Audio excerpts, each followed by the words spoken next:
கேரள மாநிலம் திருவனந்தபுரம் அருகே இரவில் டீ குடிக்க வந்த இளம்பெண் மீது டீயை ஊற்றி அட்டூழியத்தில் ஈடுபட்ட 3 பேர் கைது செய்யப்பட்டுள்ளனர். இதுகுறித்த கூடுதல் தகவல்களை செய்தியாளர் சிவசபாபதி வழங்கிட கேட்கலாம். சிவசபாபதி, வணக்கம். என்ன நிகழ்ந்தது? எதற்காக இப்படி ஒரு சம்பவம்? விவரம் என்ன? கேரள மாநிலம் திருவனந்தபுரம் கஜக்கூட்டம் பைபாஸ் சந்திப்புல பாத்தீங்கன்னா ஒரு தேநீர் கடைக்கு ஒரு இளம்பெண் தேநீர் வந்திருக்காங்க.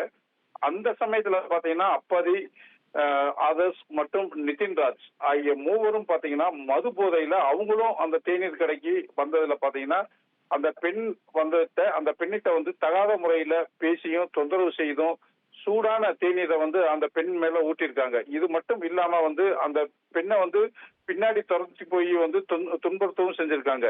இதோடு மட்டும் இல்லாம அங்க இருந்த மற்ற பெண்களையும் பாத்தீங்கன்னா அவங்க தகாத வார்த்தைகள் பேசி துன்புறுத்தி இருக்காங்க.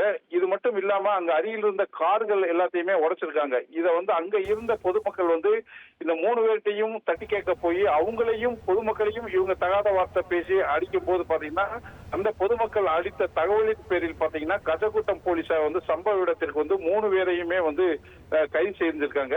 அவங்க காவல் நிலையத்துக்கு அழைத்து வரப்பட்டு அவங்களுக்கு போதைப் பொருட்கள் பயன்படுத்தப்பட்டிருக்கலாமா அப்படிங்கறதுல மருத்துவ பரிசோதனை நடத்த இருக்கிறாங்க. இப்போ பாத்தீங்கன்னா இந்த வீடியோ வெளியாகி ஒரு பரபரப்பை ஏற்படுத்தினே சொல்லலாம். ட்ரெண்ட ஃப்ரெண்ட் ஆக்கிக்கோங்க. 2.5 கோடிக்கும் அதிகமான தந்தி டிவியின் சப்ஸ்கிரைபர்ஸ் அண்ட் ஃபாலோவர்ஸ் குடும்பத்துல நீங்களும் இணையுங்க.